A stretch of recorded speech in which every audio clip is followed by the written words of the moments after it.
হাতের কাছে এত দামি আর জাদুকরি রেসিপি থাকতে জ্যাম জেলি কেন ব্রেডের সাথে?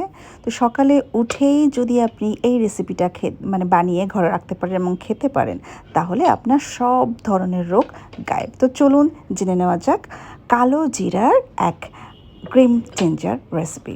তো প্রথমে আমি কালো জিরা নিয়ে নিয়েছি, এখানে নিয়েছি সাদা তিল, আর নিয়েছি অলিভ অয়েল, আর লাগবে আমাদের মধু। ব্যাস, এই কয়েকটা সামান্য ইনগ্রেডিয়েন্টস নিয়েই তৈরি হয়ে যাবে একদম জাদুকরি গেম চেঞ্জার একটা রেসিপি, যেটা সকালে উঠে আপনি খালি পেটে 1 চামচ খেতে পারেন, কিংবা ব্রেডের সাথে বাচ্চাদের জ্যাম জেলি এগুলো না দিয়ে এই কালো জিরা পেস্টটা দিতে পারেন। তো আমি এখন হচ্ছে হালকা টেলে নিয়েছিলাম সাদা তিল, সেটা হালকা আমি টেলে নিয়েছি, আর কালো জিরাটা হচ্ছে কাঁচাই। তো এটার সাথে আমি কি সামান্য সামান্য না পরিমাণ মতো হচ্ছে অলিভ অয়েল দিয়ে দিলাম, আর হাফ কাপের মতো দিয়েছি হচ্ছে মধু।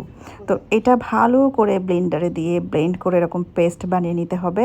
ব্যাস, এই জিনিসটা যদি আপনি ঘরে বানিয়ে রাখতে পারেন, তাহলে সারা বছর যাদের অ্যালার্জির সমস্যা, হার্টের সমস্যা, ডায়াবেটিসের সমস্যা সব রকম, এবং বাচ্চাদের জন্য তো একদম গেম চেঞ্জার।